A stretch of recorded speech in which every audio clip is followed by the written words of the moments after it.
Welcome to the Martial Arts Psychosis podcast. Grab some coffee, protein shake, or your favorite steroids and enjoy the show.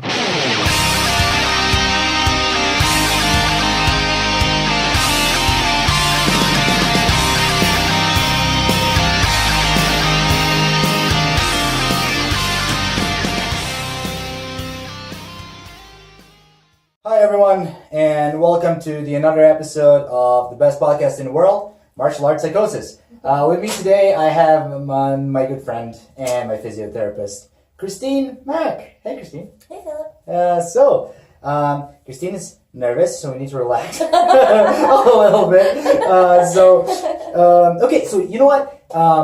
Christine and I met. You were my physiotherapist, and you tried to fix my almost unfixable back. We did make some progress. And that's actually, I at first didn't even think about you as a guest to my podcast, but my wife did. Because she thinks you and your knowledge can be useful to a lot of people listening to this, and I have to agree. So tell us, you know what? Introduce yourself. Tell us more about yourself. What are you doing in this role? Yes, why do I exist? Yeah, why do you exist? Yeah, I'm a physical therapist in a private clinic. I do jiu-jitsu. I'm a blue belt, hopefully not forever, but it's a fun journey. I used to do Muay Thai, and my weekends I snowboard, I mountain bike, Nice. I like to travel. And you paint too. Oh yes, I paint. Nice.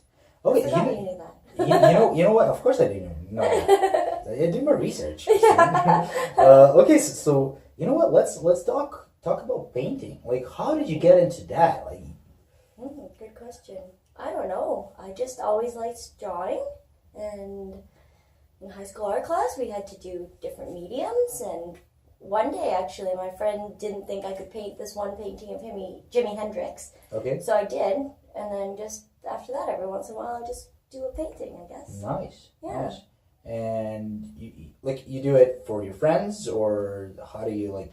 Yeah, I've done like one or two for myself, and then a few commissions in the last couple of years. Nice. So, nice. yeah, just kind of randomly every few years. I'd like to do more, but it's time consuming.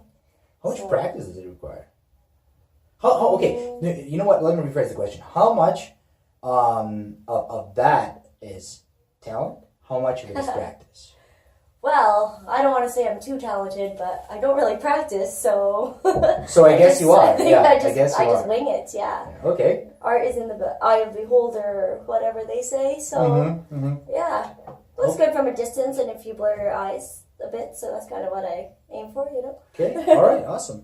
And so you're a physiotherapist, and I mean, you fix people for a living. How did you choose that profession? Why did you go? How did you choose that profession? This is, and in addition to this question, is stupid. I don't know. I was always interested in fitness to start. I always knew that I wanted to do healthcare, and then I always had an interest in fitness and exercise. I wasn't sure what I wanted to be when I went to university, so I just took some general classes, and then just discovered by talking to my friends and being around the university kinesiology department, kind of the interesting world of rehab. So I thought that was kind of a nice way to combine things. I didn't really want to work in a job. Like, I wanted to help people and be in healthcare, but I didn't want to deal with life or death or guts or, anything extreme like that. So physio was a good fit for me because it could combine helping people and exercise. Yeah, nice. And I think it's a great fit for you. Yeah. I think you're exceptionally talented. Well, thank you. For otherwise you wouldn't be here. I host only the best, Christine. Yes, that's right. All right, so okay, I do have structure, but I gotta steer away from it pretty soon. So let's why did you choose jiu-jitsu? Why did you choose combat sports? Jesus Christ. Not a lot of women fight. I just started doing weightlifting, and one of my friends in university. What kind of weightlifting? Like Olympic? Just general weightlifting. Oh, just bodybuilding? I kind of started when I was 18. You know, after high school, you don't really have the organized sports anymore. You have like the once a week university rec teams, but it's kind of hard to just start doing your own exercise. So I just got into weightlifting because what else do you do really that you can do regularly? Yeah. And at the time, that's kind of what I felt like. And my one friend, he started doing Muay Thai actually, and he said, "You should do this. I think you'd really like it." So I was like, "Oh, okay," and I started that, and then I kind of started watching UFC around the same time, so it was extra exciting. And then I actually started jiu-jitsu because there was a short period of time where I was like, "Oh, I'm going to do MMA. I'm going to fight MMA. Yeah. Better learn how to grapple if that's the case." So I started jiu-jitsu, but then I just kind of fell in love with jiu-jitsu and decided it was time to stop getting punched in the head because I was starting my career as a physio. So, that's kind of a good transition. So Yeah, it was a good time. You know what? Talking about being punched in the head, I was actually earlier today. I had a podcast with Dominika Kumazidov. I don't know if you know who that guy is. No. He was one of the original cast of the Contender Asia. Oh, okay. He lost against John Wayne Parr. So he lives in Thailand. Yeah. And so I was talking to him about brain damage and about accumulation of punches to the head. Yeah. And I know at Peak Health and Performance where you work, you were doing some concussion management programs as well, or Yeah, the chiropractors run the concussion management program. All right. So I know a bit about it, but I don't do the actual testing. Okay, all right. So yeah, then my question is not very valid. But like, okay, Well, we can so talk what's, about it. yeah, for sure. Like, Yeah. what's your experience with that? Like, you're treating athletes, Yeah. and like I would say that concussion is something we all got at least once. Totally. Yeah. So I don't know. I'm giving you the mic. Yeah, I think the thing with concussions that people don't realize is, like you said, almost everyone has had it at least once. And in my opinion, when you're doing sparring and everything, like I know I've had a couple times where you see stars. Like if you see stars or even get a headache or any of those symptoms where you feel foggy or not yourself or anything like that, chances are you have a concussion. Like a concussion they used to think was a bruise to the brain from it hitting the skull. Like either bouncing and hitting the skull or you're falling back and you're hitting the skull. But now they've basically... it doesn't have to involve the brain hitting the skull to be a concussion. It just involves a shearing of the matter on your brain. So it's basically more an acceleration-deceleration force that can cause a concussion is what I mean. So a lot of people get concussions without realizing it, and they just think because they're not out for days and they're not sensitive to light that they don't have one. But it's not true. If you have a quick acceleration-deceleration force, which happens a lot of time with falling or getting punched, and then, you have any of those emotional symptoms or just anything where you don't feel right or, like I said, see stars or whatever, you have a concussion, and it should be taken seriously because it is a brain injury. You know, just like anything else that gets injured, you would take it seriously, like your ankle or your shoulder, you would stop what you're doing. And it's funny because people don't stop when their brain gets injured. They're like, oh, it's not that bad. Yeah. Like, and that's super sensitive, too. Yeah. Because our mechanism of taking punches is not nearly as good as our mechanism of giving punches. Yeah, I discovered that. Yeah. Well, I don't know. I might be better at taking punches. That's probably happened more than me giving them. Well, you know what? I think that's as in jiu-jitsu. I think that's just the nature of our sport. You have to lose a lot before you can win. Mm-hmm. Honestly, I think that's the story of life. Yes, you lose true. Hell of a lot more than you win. Yeah. And in those rare moments you win, that's why you're so happy. Yeah, that's right. Like That's true. if I'm winning all the time, then it'd be normal for me. But it's it'd not. be It's boring, exceptional. Right? Yeah, exactly. I'm a loser, but I won today. Yeah, exactly. I mean, how do you? Okay, I guess in full contact sports, how do you prevent those concussion / subconcussion things or subconcussion symptoms, or what do you do? What do I do? Okay, it's kind of I'm having like I'm doing a hard sparring session. Yeah. And after a hard sparring session, I for sure have a minor concussion afterwards. Mm-hmm. That's what you're trying to say, right? Yeah, there's a good chance of it. Okay, all right. So what do I do afterwards? Well, there's some different research on concussions, but basically the main problem with concussions is the repeated concussions before the first one has healed. So the main thing is if you feel like you have a mild concussion, you have to, and there's actually a lot of research saying that there isn't really a mild concussion or a heavy concussion. Like you might have mild symptoms, but at the end of the day, it's a brain injury. So either way, if you feel like you have concussion symptoms, then you should back off and rest, and for that day, like stop sparring. And then just evaluate if it's, if it is going to be a concussion or a bad neck strain, or it could be a number of things. But if you have a concussion, you basically have to stop sparring. For how long? How long does it take for a minor concussion to heal?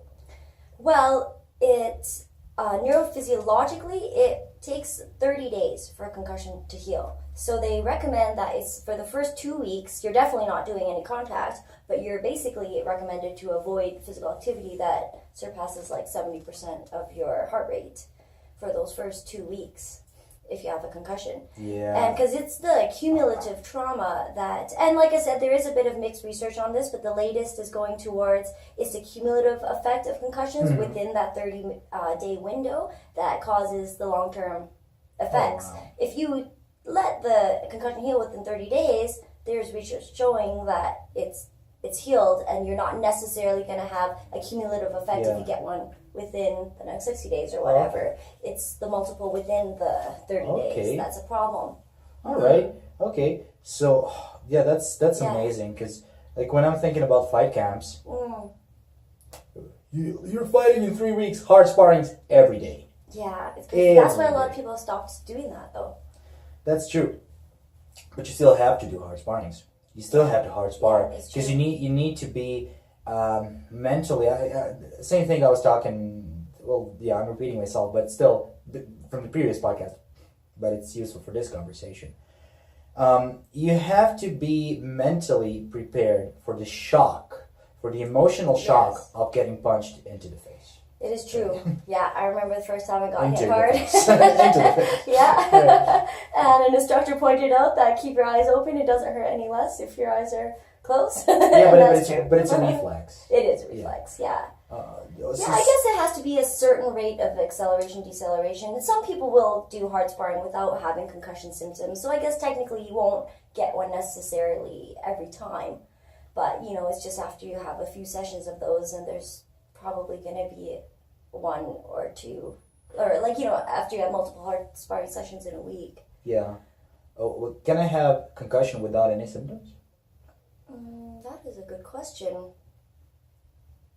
It would be hard to call it that, so I would say no. Hey, could you just put your mic closer to your face? Oh, sorry. Yeah. It's all right. Yeah. Is that better? Yeah, much better. Because I'm looking at the waves, and yours are way quieter than mine. All right, so. Yeah, because we measure concussions by we get you to fill out a certain list of which symptoms you do feel, and then it will also reflect in if you have light sensitivity, sound sensitivity, balance issues, and anything that shows that there's been a little bit of brain trauma. So I don't think you would recognize that you had a concussion, or anyone necessarily would if you had no symptoms, because there would be nothing to speak of. Yeah, that's exactly what I'm trying to say. That's exactly at least that's the trend between in a international fight community. You can look at the forums online and stuff like that, listening to podcasts.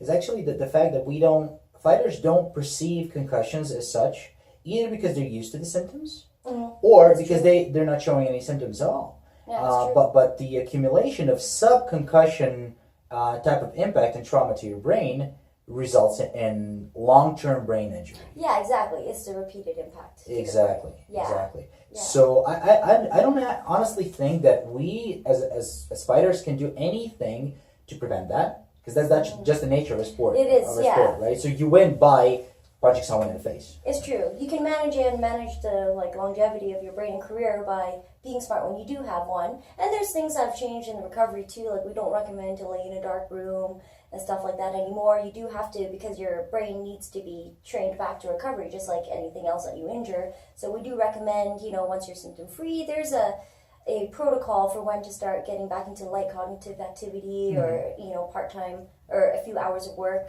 and that all happens within the first week, that we need to get you back to brain function. Okay. So just following the proper protocol like that, and not just assisting in recovery, things like fish oils help, and magnesium once you have a concussion. And some people find that it helps to take those preemptively too, just for brain health. For sure. Yeah, but you're right. I mean, that's the nature of the sport. You are going to get punched in the head. So I don't think I've ever met anyone that does striking without having had a concussion. No. Yeah. That's impossible. Yeah. And as we said before, you don't even have to be knocked out or knocked down or rocked. Like, you don't even have to be dizzy. Just a punch that kind of takes away the feeling in your arm and your legs for like a split second. Yeah, that's like it's a stinger burner, so that is a stress on the neck. Yeah, so if you feel that, that's probably a minor injury to your brain. Yeah, well, that's definitely a minor injury. It's a injury to the brachial plexus in your neck. So I treat that a lot. I think we treated that on you. Probably. Yep. Yeah. We treated. I mean, we tried treating it on me, Yeah, but mine is obviously too We severe. had a number of things going on. So. Okay, so let's talk about neck injuries. Oh yeah, there's a lot of those. Okay, so you said fighters do have a lot of neck injuries, right? Okay, so what can we do to prevent those? Strengthening the neck helps, for sure, and just maintain is kind of a fine line because you don't want a super flexible neck, but you want enough mobility in your neck that you can get choked and whatnot without having to tap early from it being too tight. So you want it to be mobile, but you also want it to be strong to withstand the punches, right? And it's a bit different for striking versus jiu-jitsu. Like for striking, for sure, you need to have like quite a strong neck and the surrounding neck musculature and everything. And for jiu-jitsu, mobility is a bit more of an issue because of things like guillotines and darce, where your neck is being hyperflexed or hyperbent to one side. That's my biggest problem because I have no. So overall neck mobility and strength, like both of them. Okay. For anything else. All right. Or like just for everything, I'd say. Do you see any common mistakes in neck exercises that people are doing? Because you know what I'm talking about. If you see like Thais, how they do it with the kind of like a weight on the bottom, and then they kind of bite the towel. Oh, and they lift up against that. Yeah. That and old boxing thing where you have that cap on with the chains and then it moves. That one. To be honest, I actually haven't looked at some of the more international, we'll call it, techniques of like neck strengthening. So what would you recommend? Okay.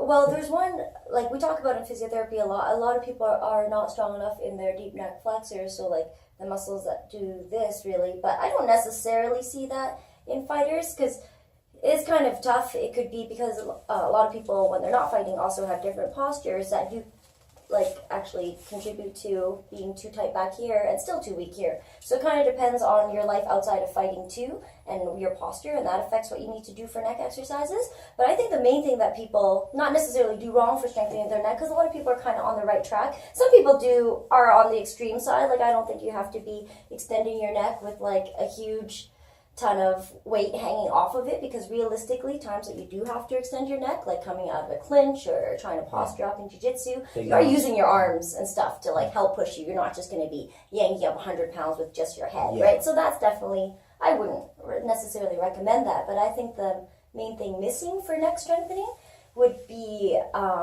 strengthening for like the unexpected motions and angles and speeds, like when you're getting punched. So I do agree, or I think that for neck strengthening, I encourage people to try to add some element of power or like velocity, kind of like, it seems weird, but I've had some people like grab a band and just kind of almost whip their head into the band once they're strong enough, like not right after you've injured it, but for a rehab, just because that is what's going to happen, is someone's going to knock you quite quickly. So if you're only strengthening in these nice controlled motions, those are important too, because they strengthen through the range, but you have to prepare for the velocity and sometimes the random angles that someone's gonna be punching you at or pulling you at. So you need to work on that type of adaptation, muscular and neural adaptation in your neck. Yeah, basically, Just I like to get people strong for the unexpected, because that's when a lot of people hurt themselves, particularly in fighting.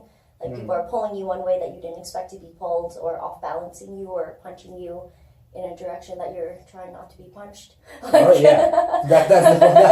the whole philosophy behind it, right? Yeah. The thing is, they're trying to do things to you that you don't want done to you, so you can't really predict. So. All right. Okay. So where I see the connection is your sense of like your sense for art, your love of art, obviously, and jiu-jitsu. How do you see that connection? Do you see a connection at all? I don't know if I've ever actually connected the two for myself. They're both therapeutic in different ways. I think the thing I do like about both of them, and maybe this is what appeals to me about both of them, but is they're both therapeutic and they both kind of can give you a sense of stillness. Like even in jiu-jitsu, when you're doing it with someone else, you can just kind of calm your mind and then just do it the way you want for both of those. And you can apply your own creative touch to it. So I like those aspects for the two of those. But yeah, obviously when I'm craving a sweat, I'll go do jiu-jitsu. And the thing is, jiu-jitsu can kind of help me or paint in the sauna. Yeah, paint in the sauna. yeah, I don't know. I like them both just as just different forms of therapy. Yeah, I definitely agree. Yeah. But I don't find that in striking though. No, striking is completely different. Not. Yeah, striking is a different. It's like more. I feel like striking is a bit more like cathartic. Like you're releasing energy. Yes. Yeah, whereas like jiu-jitsu is more like it's just kind of a relaxing. It's more relaxing. Even if you're going hard, there's something just. If you're doing it right, it's fluid and it's. You know, it makes you think, but no one's kind of punching you in the face while you're doing it. For sure. Okay, these are my dogs barking. I don't know. I think someone's home. All right. So, dry needling. Oh, that's everyone's favorite. Yeah, that's the method you like to use a lot, right? So, tell us more about it. And I have a couple of questions because I did some reading on it. Ah, okay. Okay, yeah. So you go first. Yeah. So dry needling is also known as IMS, intramuscular stimulation. Some people call it trigger point dry needling, but basically what you do is you take a needle, and it's called dry because you're not injecting a substance. Okay. So you're taking a needle, like I use just a thicker acupuncture needle, basically. It's thick, like you can't see it thick. Everyone gets scared when I say that. But it is basically an acupuncture needle.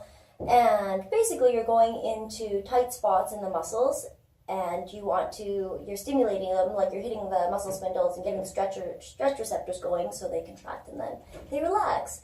And then the reason dry needling I think is really popular and really effective is it's tangible. You feel the effects immediately, like you feel the muscle contract and then release. And most people find the benefits right away because you just get a sudden improvement in mobility because that knotted up muscle that's been restricting your motion is now gone. So okay. That's basically okay. how it works. So if I understood you correctly, the theory behind it: muscle contracts, muscle releases, and that gets the blood flowing through the muscle. Yeah, because you get these knots from like overuse or repeated traumas or just whatever reason usually it'd be one of those. And then so in the area where the muscle starts to get tighter, like it's just inflammation if you're overusing a muscle, let's think of it that way. So then your body will sense that's their inflammation and it will release cells to kind of create a bit of scar tissue to help guard the area, but then you end up having a little knot, if you want to picture like, I use a visual of like a little ball of yarn or something, you know, you got scar tissue and everything, and then trying to get something through the ball of yarn, like there's less oxygen and blood flow because it's all kind of bundled up. So then it feels good because once you hit that bundle and in the muscle and then it contracts and relaxes, then you get the an increase in blood flow and oxygen flow to the area. All right. So which helps in healing as well. Right? It helps healing, yeah. It helps stimulate the healing and it gets rid of the just some of the bouncy and amounts of and whatnot. All right. So what are the most common injuries you see with fighters? I mean, it'd probably be neck is a big one. Particularly I should actually say particularly in jiu-jitsu. It happens a lot in striking too from punches. But neck, shoulders particularly in jiu-jitsu, just from things like kimuras and strikers have a lot of shoulder injuries too from missing punches. Yeah, like overextensions. Strikers kind of have it from overuse even, especially like boxers and just positions where you kind of have to hike up the shoulder a bit, just kind of a more impingement position kind of. But strikers have it, I see more like overuse. Jiu-jitsu athletes come in a lot of times after a bad kimura, or just their arm being put in a position that it didn't have the mobility for kind of thing. And low back is kind of a common one overall. Low back actually a lot more in jiu-jitsu. Yeah. Low back and groin. Yeah. Well, I think lower back injury might be a lifestyle plague as well in terms of like we all sit a lot. Right? Yeah, exactly. And that goes back to what we were saying before. It makes a difference what you do outside of the gym, if you have a job where you're sitting a lot or not. For sure. Sure. But yeah, neck's probably a big one. All right. So if actually talking about bad kimuras, I have a great story to tell. So a buddy of mine, we even share a name. Shout out to FIFA. So we were grappling one day, and I had a bad shoulder for some reason, and he pulled off a kimura, and I thought I was going to get out, but I didn't, and I heard like a crack. I was like, "Holy fuck! He broke my arm." Actually, he put it back into place. It was never better. Oh, there you go. My awesome. right shoulder, I can feel it sometimes. Left shoulder, never again. And I actually felt that's a good friend. Yeah, I actually felt a sense of relief afterwards. It was sharp pain at first, then a sense of relief. Like, hey, I think you put my shoulder back in place. Yeah, He's like, "No, man, it's impossible." I'm like, "No, really, I think you put my shoulder back in place." He did. If it felt better, you did something right. No, 2 or 3 years after the fact, my shoulder is amazing. Really. That's awesome. Yeah, ridiculous, but yeah, it's a good better story. than him doing a Frank Mir and breaking your arm, I guess. Oh yeah, I guess so. So, you were interested in MMA, you said. Why is it that you never competed? Well, kind of once I started jiu-jitsu, I kind of lost interest in striking. It was kind of a couple things. Like, I started in Edmonton and training jiu-jitsu. Like, I kind of dabbled in it. I did a class here and there, but it wasn't until I was kind of in Edmonton that I started going more, like, a couple times a week. And then I actually just couldn't even make the sparring class for kickboxing or even the advanced class at the gym I was at. So I just kind of stopped doing striking. And I just kind of found I didn't miss it. So it just didn't end up going that route. One thing led to another. I decided I probably shouldn't be training a lot with getting hit in the head. That's definitely. Yeah, and I had done Muay Thai for like kind of 5 years at that point, and Jiu-Jitsu was like a nice change, and you never competed. I thought I would go back into Muay Thai, but I just kind of didn't. We still have that private class to do. Oh yeah. Yeah, I owe Christine a private Muay Thai class because she treated me once. So by the way, you never competed in Muay Thai nor Jiu-Jitsu, or am I wrong? Yeah, maybe you're a bit wrong, but okay. All right. I did a Muay Thai tournament, and I actually had an unexpected fight in Thailand, and you fought in Thailand? It. Yeah, I did. Pro fight? I don't think it's considered pro. It didn't feel pro, but it was a last minute decision when I was traveling as a young, brilliant. Yeah, no, it was a not great decision. It worked out well. It worked out fine. It was actually a super cool experience. Did you win? No, I didn't. I lost. I felt like I won. Not gonna lie. She ate a lot of punches, but turns out punches don't count. But so. Yeah, Thai rules, right? Yeah, okay. They didn't speak English, I didn't speak Thai, so I was kind of like, oh, well, she's blocking my kicks and not my punches, so I'm just going to keep punching her. Yeah. But, it doesn't, the Thai rules, they don't count for as much, or I'm not even sure what it was, actually, but I thought I won because I was feeling pretty good, and I kind of made more contact with her than she did me, I thought, and then everybody booed when her hand was lifted, so I wasn't the only one that thought that. Was she but it was still like just Okay. It was like just still a super cool experience. Awesome. Yeah. I also don't think she was going super hard on me. They fight so often, they don't care about a couple losses here and there. I think she was probably being a bit nice to me, but it was cool. It was in a backyard ring at 9 o'clock in the dark, and it was like bleachers, people pounding on the ring. It was like a straight up everybody's fight smoking experience. I know everyone else. I felt bad because everyone else on the card was like they're all nervous. They've been prepping for this, and I kind of just showed up the day before, and there was someone dropped out of the fight, and that's how they gave it to me. Oh, okay. Did you have time to train, or? No, I did actually a year after, but I didn't. I did a year after, but ironically, I didn't end up fighting that time. I was there training for a year or two after. Sorry.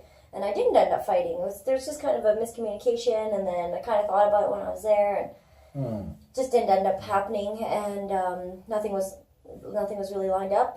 But that time I was just backpacking through. It was my first week of like a 3-month backpacking stint. I was 22 and bold, and I just started sparring. But I was like, yeah, I'll take this fight. I wouldn't do that now, knowing everything that could have happened, that could have ruined You're my responsible now, Christine. I'm responsible now. I know what happens now. So, okay, so they offered you, it was simple, I guess. They offered you to fight, you said yes? And that's it? I showed up for a lesson, just a Muay Thai lesson. I was on this island to go to the famous full moon party, and they couldn't say Christine, so I was just Canada, you strong, you fight tomorrow. And I was like, no, I'm just here to go to that famous party, then we're moving on to the rest of Thailand, whatever. And I don't know, I just kind of got convinced to take this fight. It was at 9 o'clock, so they said I had a lot of recovery time after the party, 9 o'clock at night, and I was like, yeah, sure, why not? I went in Thailand.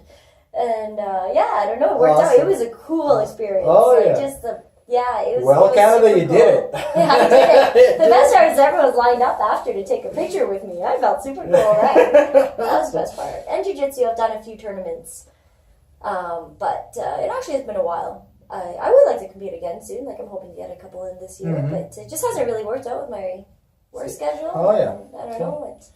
We're What traveling. What do you think about belting system in jiu-jitsu? Because you told me you don't want to be a blue belt for a while. I'm just kidding. But I hate belting system personally.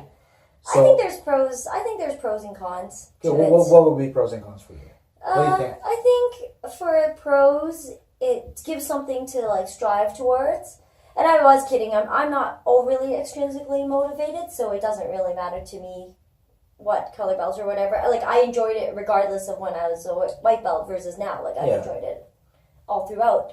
But it does give, a lot of people are extrinsically motivated. And I mean, it does feel nice for me to get like a promotion, so I can't say that I don't care at all. But it gives something to give people something to work towards, I think. Yeah. So I think that's what's nice about it. And it kind of offers like a respect, because usually a lot of times, maybe I shouldn't say usually, but your belt color is reflective of how long you've been training, and I think it is very respectful to honor the people that have been doing it for 25 years, and they really put the time in to become an expert, aka a black belt. Yeah. It is kind of a nice way to acknowledge that, and to kind of acknowledge the people who, it's kind of nice to be able to respect who's been doing it longer, and theoretically, if you have a higher belt color, you should kind of be more knowledgeable in it, so it is nice for those things. That's true. That's true. Yeah, I think it's nice for that. It's like, oh, that guy's a brown belt, I should take his advice. He knows more than me, and it kind of sets that up. Although that's just not always true, so that's a con for that. Is that you shouldn't assume that, and because everyone has different styles, etc. But I mean, that's kind of up to the person to take into account too. We're all adults. Yeah, we're all adults, so you kind of have to. That's a whole different story. That's something I don't like about belting system. Since I grew up in more traditional martial art, and you can see that. I don't know. To me, in jiu-jitsu, like belts and belting system seems a hell of a lot like a money grabber than actually a sign of respect and status in a community. So I think like depends the gym on the school. That's true. That's true too. But like for me, I mean for sure, like gym needs to be a community. Something I talked about with Joy Pavlich in our first podcast. And for sure, community needs status symbols. And like as someone who's into sociology, for sure that's very, very useful. Yes, we need statuses. We need social structure. We need it where we're social beings. Yeah, that's how people decide to cooperate. So having a belting system is amazing in that regard. But when it becomes like a commercial thing, and it's I hate it. And what I don't like is that like white belts shouldn't compete against like your world white belt champion. I don't know. It makes me cringe a bit because like either you're a world champion or you're not. You can be a world champion with a black belt, obviously. But if you can be the black belt, if you're a white belt and become a world champion, then belts don't really make sense, right? Yeah. So once you start making categories, like world championships and like according to belts, I think that's when you make them meaningless. Exactly, like because the belt. Yeah, I know that was. I always thought that weird too. I know exactly what you mean. I've kind of thought that a couple of times myself. When you think world champion, you think like world champion in your weight or whatever, like the Olympics, not world champion at like your first year of doing something. You're, in that way, I totally see what you mean. It's kind of seems a little bit more business oriented or money oriented. That's why I prefer no. But those things, I guess on the business side of things, they do help to fund these giant tournaments and get more people competing. Because if you didn't compete until you're black belt, I think we all know that's a small number of people. For sure. But I know it is interesting that they would call it a world champion. There probably could be a different name, like I won the purple belt division at this. I don't know. Yeah. Yeah, I don't know, but it's still like just get them all one or like weight classes. Mm-hmm. That's legit, right? Weight classes are here for a reason. Yeah. Get them into the weight classes and go for it. Like belts don't really matter. Sure, like if you and I think like for someone who's carrying a black belt, I think that's just unnecessary pressure. Because you can learn something from a white belt. You can even lose from a white belt and learn something. Totally. But then you're under pressure. Like if you're fighting a white belt and you lose, then a lot of people are questioning your sensei. A lot of people are questioning your gym. Like what kind of black belt are you? Yeah. Right? So and it's not. I'm just a regular black belt that happened to lose to a white belt who's that white belt is very good. Yeah. Yeah. So.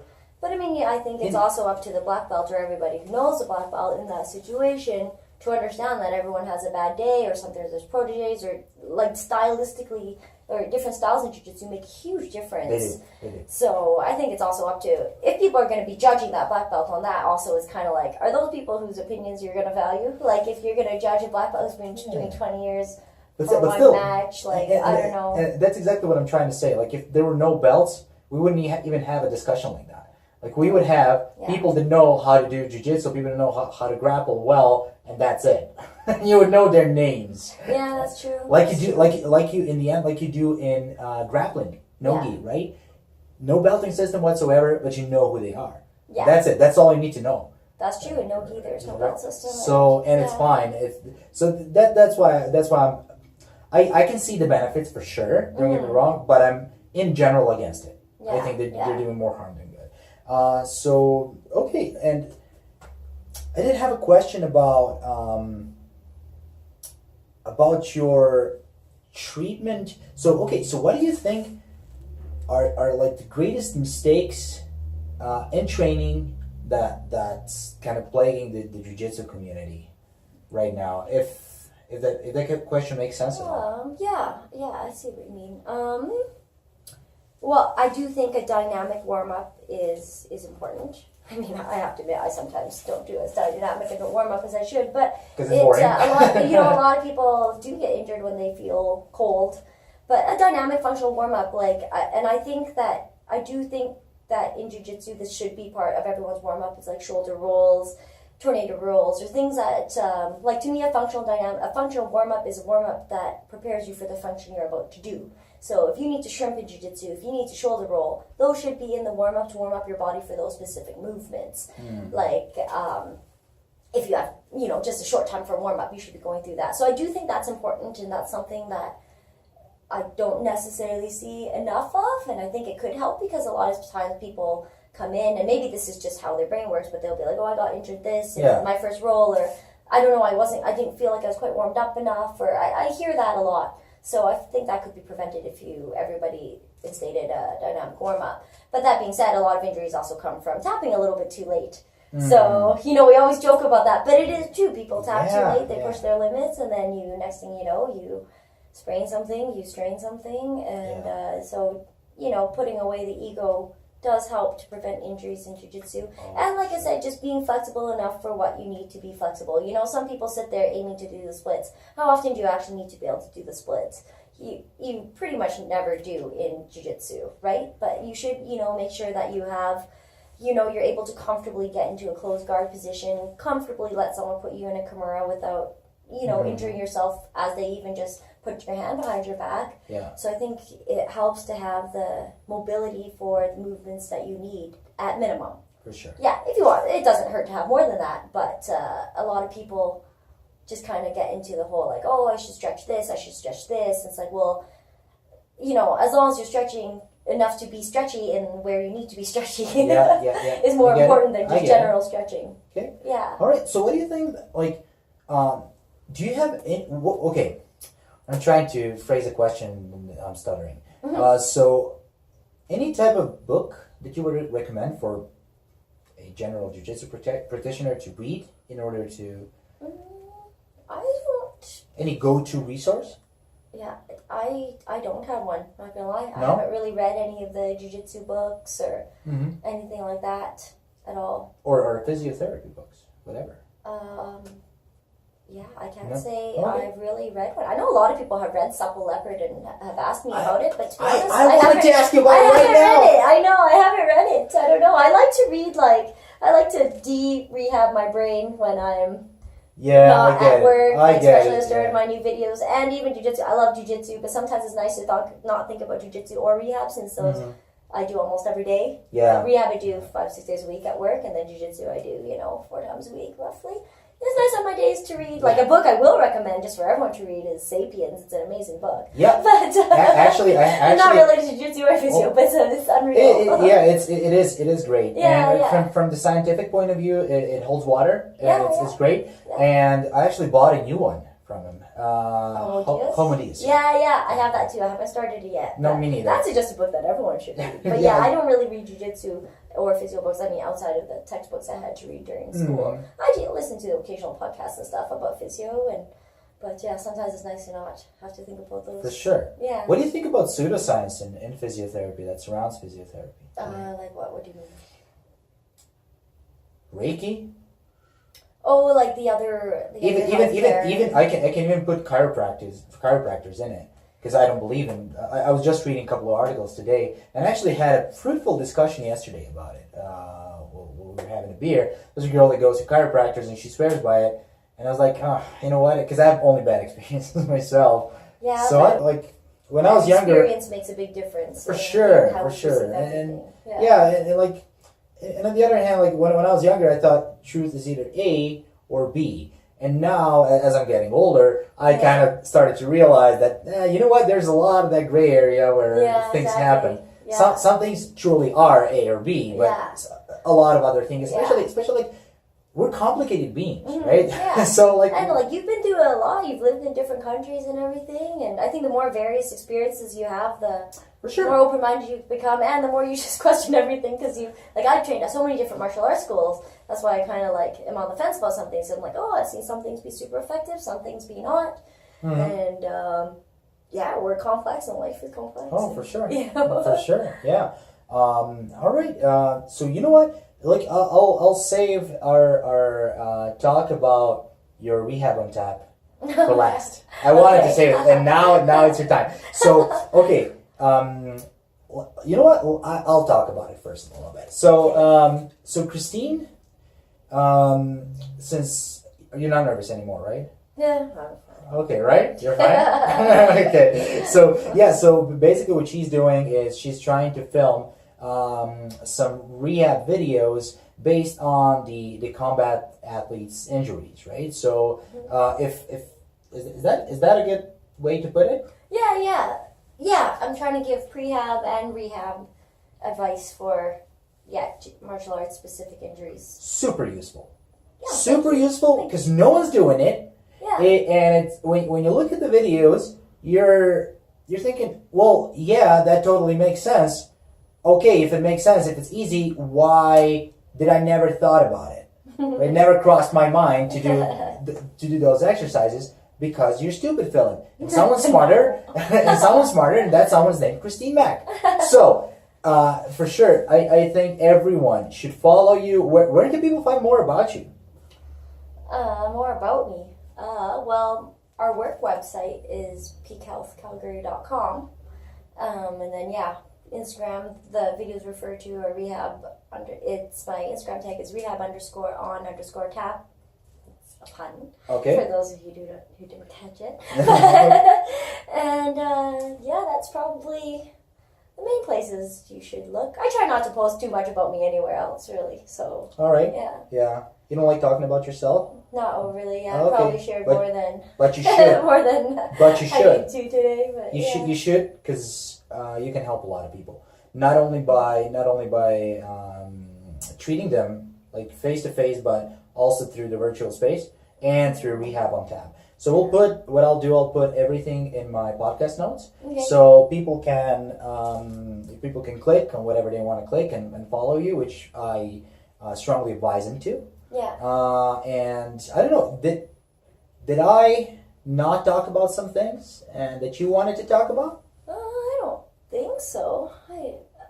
I didn't know what I was going to talk about today or what you wanted to talk about. So I think usually I have more complex structure in the podcast, and today we just decided to wing it. Yeah. So I had a couple of subjects I wanted to talk about. Like if you want to, we can get into there. No, I did. Oh, okay. Yeah, I did, and it's been 50 minutes, and you have to go soon. Yeah. So yeah, we're kind of time pressed. That's why I wanted to condense this podcast as much as I could. But yeah, I think that is it then. Yeah. All right. So good. if thanks for doing this. You're welcome. Thank you for having being me. here. It was an amazing podcast. So today I recorded 2 podcasts. Both of them were great. Ooh. So yeah, I really enjoyed Sunday both fun of them. day. Yeah, I guess so. Yeah. All right. So we still don't have any sponsors. If you guys would like to sponsor us, please do it. And I'll be happy to accept whatever you can offer. And yeah, that's it. Thanks for watching, and see you next time. Bye. Bye. Bye.